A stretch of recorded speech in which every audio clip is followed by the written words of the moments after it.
They told me I was a disgrace, that I had thrown my future away. My mother stopped introducing me as her son. My father wouldn't look me in the eye unless he had something to criticize. At family dinners, I sat at the far end of the table, close enough to serve, but never close enough to be seen. I once built something that changed lives, helped people who'd been forgotten feel human again. But in my own family, I was just the failure who didn't finish med school. And the irony? The woman my brother's about to marry, she looked me in the eyes and said, "You're the one who gave me my grandfather back." And suddenly, silence had no place to hide. My name is Caleb Monroe. And for a long time, I tried to stay small, polite, quiet, invisible. But some truths don't stay buried forever. Some truths walk into a room and refuse to leave unnoticed. Before I share my story, I want to know you're here with me. Just say listening in the comments, or tell me where you are. I love hearing how far my story reach. Sometimes, even the smallest connection can make a story feel heard. Thank you. And now, here's my story. It was supposed to be Ryan's night. The whole room was dressed in soft gold lighting and the clinking of champagne glasses, crystal vases, linen napkins, those tiny forks no one knows how to use. It all screamed prestige, the kind of setting where every smile hides a checklist and every nod says, "We belong." I was seated at the far end of the banquet table, not by chance. My mother had walked in ahead of me and discreetly pointed at the chair, the one closest to the kitchen entrance, the one where servers brush past your elbow without apologizing. She'd done it smoothly, like placing a vase where it wouldn't ruin the centerpiece. "Just for tonight," she'd whispered. "Sure." From my spot, I could see Ryan laughing with Emily's parents. My little brother, MBA, finance firm, sleek haircut, all the boxes ticked. Emily looked radiant, and I meant that without bitterness. She had a kindness to her that wasn't performative, which made her an anomaly in the room. Halfway through the meal, when the music softened and guests began drifting into polite chatter, she turned toward me. Her smile was warm, not pitying, just genuinely curious. "So, Caleb," she asked, "what is it that you do?" My fork paused halfway. I wiped my mouth with my napkin, felt the familiar pressure build behind my ribs, and exhaled quietly. "I run a tech platform," I said. "Help seniors get comfortable with digital tools." That was it. No buzzwords, no pitch. Emily tilted her head. "Wait, Mindbridge?" I looked at her. Her eyes narrowed, the kind of narrowing that happens when a memory struggles to surface. Then they widened, recognition flashing like a struck match. "Oh my God, you're the founder of Mindbridge?" Her voice wasn't loud, but the room noticed. Ryan turned his head. My mother stopped mid-sip. My father's brow furrowed like he'd misheard something unpleasant. Emily stood up. No warning, no hesitation. Her chair scraped softly against the wood floor, and all conversation near us died instantly. "I had no idea," she said, looking straight at me. "My grandfather, he'd stopped speaking to anyone. After my grandmother passed, he didn't even answer the phone. We thought we lost him." Her voice broke slightly, not with drama, but sincerity. But then someone at the center helped him set up Mindbridge, and suddenly, he was emailing, sending us voice notes. He even FaceTimed my little brother on his birthday. She turned toward the guests. "That's because of Caleb." People looked at me like I just stood up in the middle of a funeral and started singing. I didn't say anything.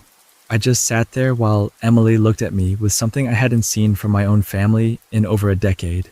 Respect and something deeper, gratitude. My father's mouth opened, then shut. My mother blinked, lips twitching with the kind of smile that doesn't know whether it's proud or confused. And Ryan? His expression didn't move. He just stared. That night, for the first time in years, I didn't feel like background noise. I didn't need applause. Emily's eyes were enough. And for one undeniable moment, I wasn't invisible anymore. My name is Caleb Monroe. I'm 34 years old. I live on the attic floor above a used bookstore in Portland, Oregon. It smells like old paper and second chances. There was a time I was supposed to be the pride of the Monroe family. Firstborn, 4.2 GPA. Early admission to Northwestern Med. My father's eyes used to light up when I talked about anatomy. My mother used to introduce me at church as our future surgeon. Then sophomore year happened. I didn't crash and burn. That would have made sense. Instead, I faded. Slowly. Quietly. I stopped going to labs. Slept through exams. One day, I just stopped showing up. No drama. No big breakdown. I just couldn't do it anymore. I told my mom over the phone that I was dropping out. She didn't yell. She just said, "Okay, honey, maybe you just need a little time to rest." Then she told the family I was taking a break to recalibrate. That was over 12 years ago. Since then, there's always been a pause when someone asked about me, a polite shuffle in conversation. I became the son who needed space, the one figuring things out. I worked odd jobs for years, warehouse gigs, night shifts at a diner, helping a friend organize wedding rentals. Enough to pay rent, enough to stay busy, but it wasn't living. It was floating. Then one afternoon, while delivering coffee to a retirement center, I noticed a woman in her late 70s struggling with a tablet.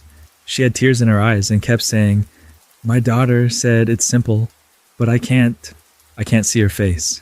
I knelt down and helped her open FaceTime. We got the camera working. Her daughter answered. That woman cried for 10 minutes straight, just whispered, "Baby, baby," over and over. Something clicked in me. So I started going back, volunteering, showing up at centers, coffee shops, anywhere people over 65 needed to learn how to text their grandchildren. It wasn't a business. At first, it wasn't even a plan. I just needed something to pull me out of bed. Years later, I called it MindBridge. It's not glamorous. It's not flashy. But it's real. My parents don't ask about it. To them, I'm still the son who dropped out and never got back on track. But sometimes at 3 a.m., I'll get an email from someone in rural Idaho thanking me for helping them hear their sister's voice again. And that, more than any diploma or family approval, is what keeps me going. They never saw me, but I kept building anyway. Not for them. For everyone who's ever felt like a voice echoing in an empty room. I visited my parents' house the week before the engagement party, not because I was needed, but because I thought, maybe this time, someone would say they missed me. The house looked the same.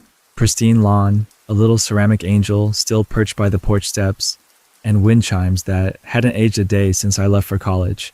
But inside, things had shifted. There was a new photo wall in the hallway leading to the kitchen.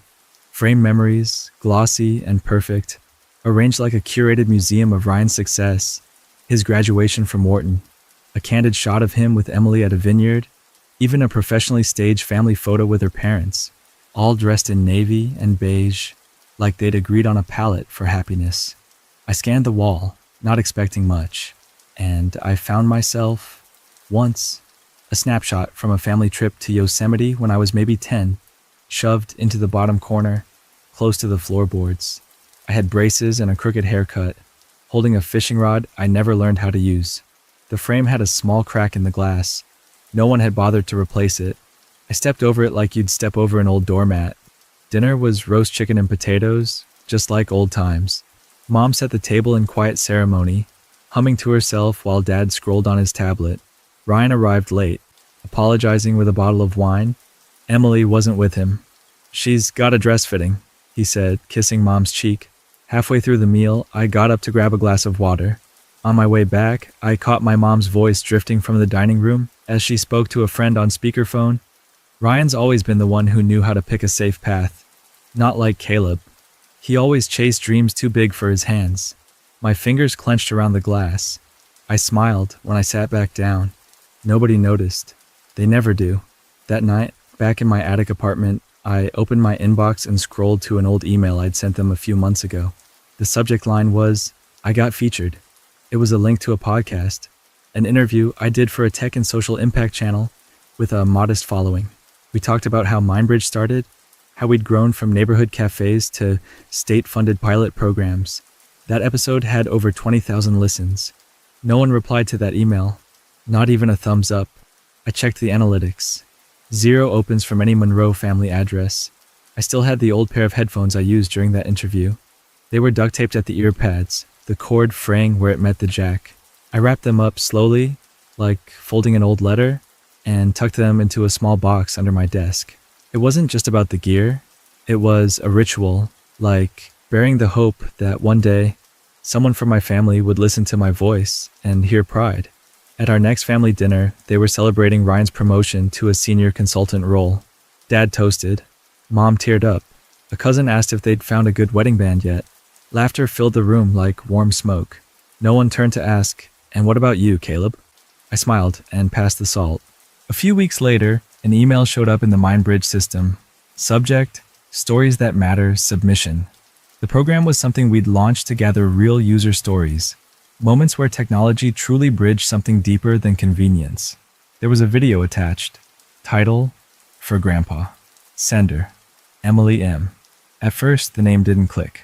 I just figured it was another heartfelt note from a granddaughter with a tech-savvy elder. I opened the video. Emily sat beside an older man.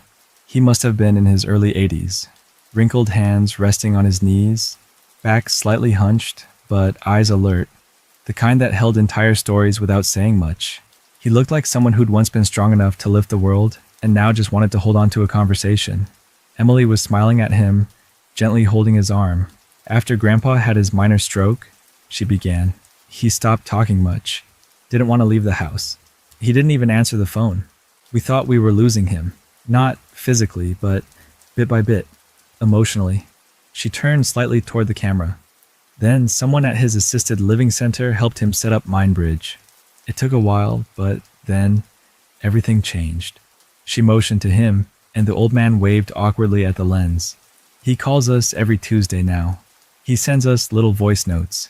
He even ordered a book on astronomy online. He's always loved the stars. And he told me last night, "This makes me feel like I'm still part of this world." I couldn't move. Then came the part that knocked the breath out of me. "I don't know who started MindBridge," she continued, her voice slightly cracking. "But whoever you are, thank you. You didn't just give my grandpa a way to speak again, you reminded him he was still alive." I sat there, eyes locked on the screen, while the old man reached out and held Emily's hand. They didn't know it was me. She didn't know I was the founder. She didn't know the man she was about to marry had a brother, the guy seated in the shadows during the engagement party, who had built the thing that gave her grandfather his voice back. And yet, she thanked me, without even knowing who I was. I didn't respond to the email, didn't forward it, didn't even mark it as approved for the campaign. But I downloaded the video, saved it into a private folder named Real, and that night, for the first time in a long time, I let myself cry.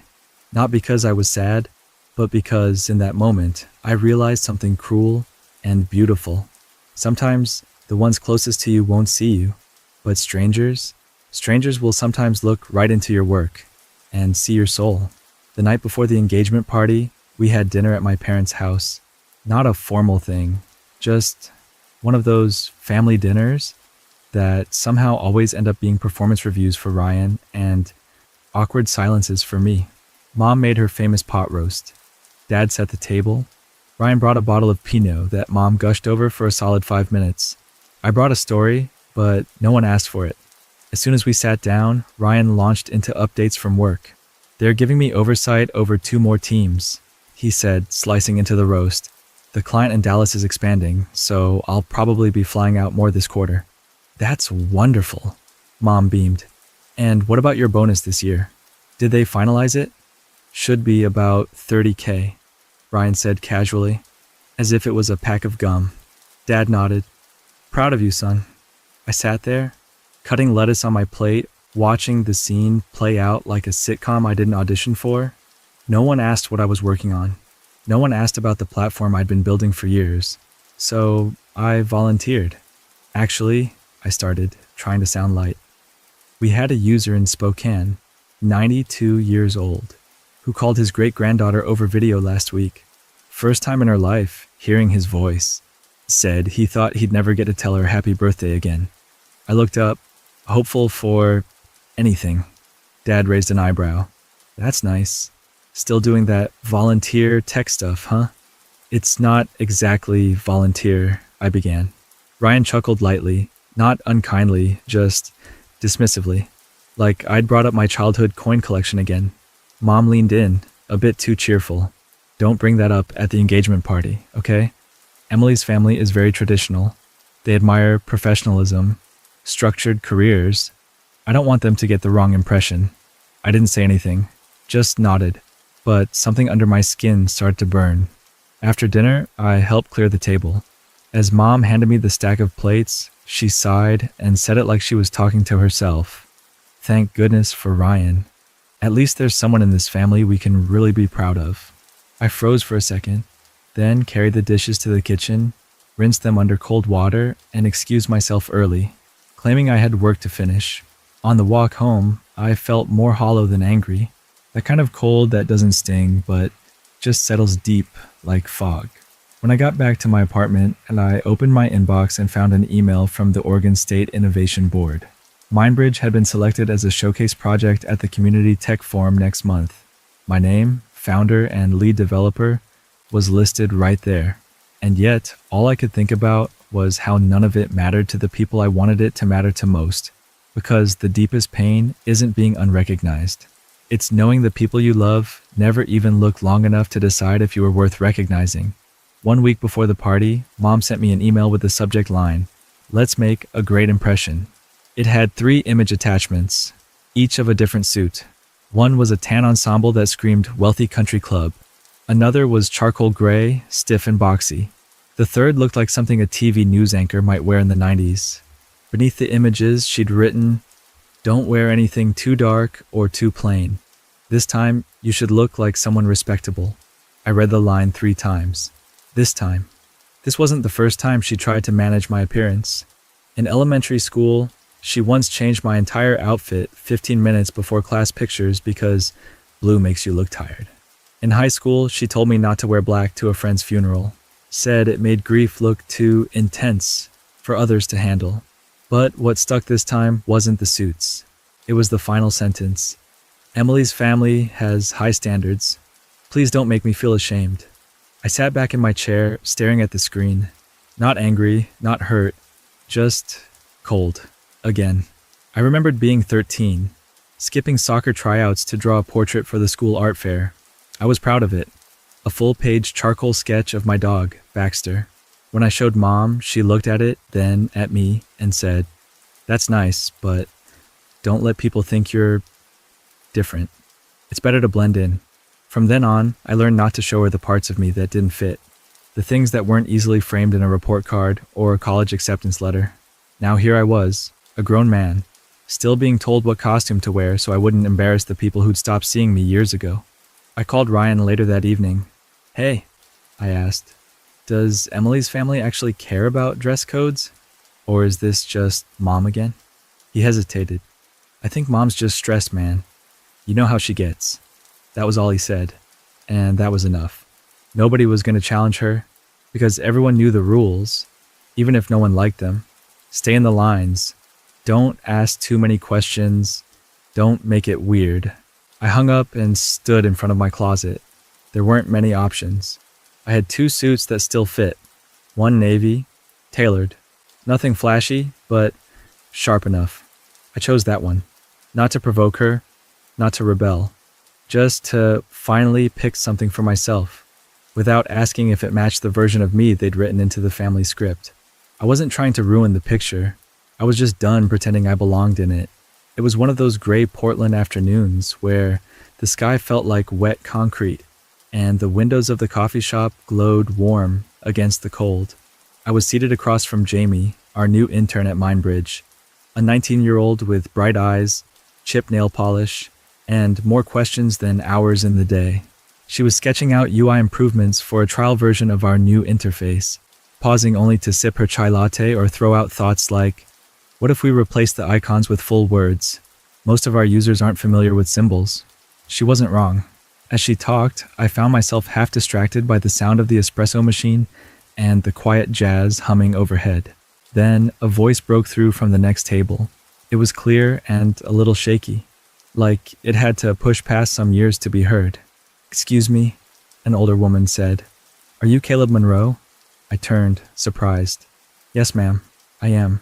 She smiled, eyes lighting up. "I just wanted to say thank you. My father, he's 86. We thought he'd given up on everything after his stroke, but last week he sent me an email. Just a single sentence, but it was more than we'd had in months. He said, "Love you always, Dad." That was your doing. I didn't know what to say. I just nodded, grateful. After she left, Jamie's mouth was still hanging open a little. "You didn't tell me people recognize you," she said. "They usually don't," I replied, sipping my coffee. A few moments passed before Jamie looked at me again. "Does your family know what Mindbridge is doing? Like, really know?" I stared at the steam curling from my cup. "They know," I said slowly. "They just never asked." The words hung in the air like fog. Jamie nodded, her eyes gentle but knowing. She didn't say anything else, and I was grateful for that. When I got back to the office later that day, I checked my inbox. One email stood out. Community Tech Outreach, Library Integration Pilot. It was from the Oregon State Library Board. They were choosing Mindbridge as a pilot program for 12 rural branches. It was the kind of milestone most people celebrate with champagne, or at least a high five. I read it silently, scrolled to the bottom. CC'd on the email were heads of several regional library systems. One name caught my eye. Harold Matthews, Emily's father. I leaned back in my chair. The world, it seemed, had a strange way of circling back around. The rooftop restaurant glimmered with candles and curated elegance. Gold-trimmed menus, strings of soft white lights overhead, and the kind of wine that came with a story you were supposed to nod politely at. The table stretched long, like a runway for approval. I arrived exactly on time. Mom glanced at my navy suit, gave a brief nod. "At least he ironed it," her eyes seemed to say. Dad looked up from his phone, then turned his attention to the centerpiece. I took my seat, of course, at the end of the table. People began trickling in, greeting Ryan and Emily with congratulations, toasts, and picture requests. It was the kind of affair where everyone smiles, but only half listens. Emily made her rounds, graceful and attentive, until she stopped at my end. Her smile was warm but curious. "I don't think I ever asked," she said. "What do you do?" I answered simply. "I run a platform called Mindbridge." She paused. "Wait, Mindbridge? Like the app that helps seniors video chat and order groceries and stuff?" I nodded once, her brow furrowed. She tilted her head. "That can't be. That's what helped my grandpa. He started calling us again, sending pictures. We thought we'd lost him after the stroke." Her voice dropped slightly, like the moment was becoming too real. "He said it gave him a reason to get up in the morning again." There was a beat of silence. Then, out of nowhere, Emily stood up. Her voice carried down the long table like a sudden gust of wind. "I just want to take a moment," she said, glancing at the guests, "to thank the person who gave my grandfather back his dignity." Conversations halted. Silverware froze mid-air. She looked directly at me. "Caleb, I had no idea it was you. Thank you. Thank you for giving me time with him I thought I'd never get again." I felt the air thin around us. Someone set their wine glass down too softly. Someone else coughed. Mom adjusted her napkin. Dad stared into his drink like it held an answer. Ryan's face was unreadable. Emily stepped closer, her eyes glistening. "Are you the founder?" I nodded once. "I just wanted to connect people who shouldn't be forgotten." That's all I said. No defense, no grand declaration, just that one truth I'd lived quietly for years. The silence that followed wasn't awkward. It wasn't cold. It was heavy with realization. Emily reached down and gently squeezed my hand. "Thank you," she whispered again, "for giving my family back something we didn't know we'd lost." I didn't speak. I didn't need to, because for the first time, silence didn't mean being overlooked. It meant I'd finally been seen. The morning after the engagement party, I woke up before the sun even bothered to rise. Not out of anxiety, not out of excitement, just quiet, like my insides had matched the stillness outside. I made my way through the still sleeping streets of Portland, the chill air soft on my skin. I walked with no urgency, no destination in mind other than the coffee shop I'd been visiting for years. Same corner table, same cracked leather seat, same flat white, no sugar. As I waited, watching steam rise from the espresso machine like breath on a winter window, my phone buzzed. A message from Ryan. An a. Em shin loi vi chua tung hoi. No punctuation, no emojis, no explanations. Just that. A sentence so simple it could have been missed. Except it wasn't. I stared at the screen. My hand trembled. Not dramatically, not like in the movies. Just enough to spill a thought or two inside me I hadn't touched in years. I didn't cry. I didn't smile. It was something else entirely. Like a knot you'd forgotten was there finally came loose. Quietly. I didn't reply. I didn't delete it either. I just let it sit. A message with no decoration. A door left slightly ajar. Suddenly, my mind drifted. Back to 10th grade. I'd been practicing for a public speaking competition.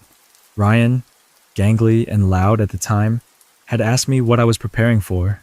That was the last time he'd shown interest in anything I did. Since then, years of silence. Not coldness, just absence. That message didn't fix everything, but it didn't have to.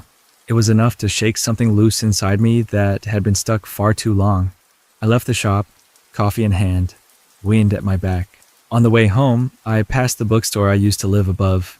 The display window was crowded with colorful covers and chalkboard quotes. One book, almost hidden in the corner, had a title that stopped me. Let them see you in your own light. I stood there, reading those words again and again. Then, slowly, I walked inside. 2 weeks later, I was back at my desk, the late afternoon sun warming the edge of the room, as I finalized a custom version of MindBridge. This one was different. It had larger buttons, simplified menus, voice-guided tutorials, specifically designed for the assisted living facility where Emily's grandfather had lived. It came with a lifetime access code, priority support line, and pre-installed shortcuts for things like family video calls, music streaming, even digital books. I placed it all on a USB drive, slid it into a small envelope, and tucked in a letter I'd written by hand. No signature, no sender, just a few lines in clean, unshaken handwriting. Some connections keep going, even when words stop. Thank you for helping me hear a voice I thought I'd lost. I didn't tell Emily. I didn't mention it to Ryan. No one else needed to know. It wasn't about making a point. It wasn't about finally being recognized. It was about giving something back, quietly, to the thread of humanity that had kept me going when I didn't have anything else. That evening, I stood in front of my refrigerator. The hum of the compressor was the only sound in the room. I pulled a new note from my wallet, written not for anyone else but for me. I stuck it on the door, right above the handle. They'll call you a failure until one day they ask how you did it. No flourish, no signature, just truth. I caught my reflection in the brushed metal of the door, clearer than usual. I was standing tall, not trying to prove anything, not waiting for applause, just here. And in that silent space, I realized sometimes the loudest victories are the ones no one hears but you. That's the end of my story, at least for now. Thank you for sticking with me, for listening to something that wasn't always easy to say out loud.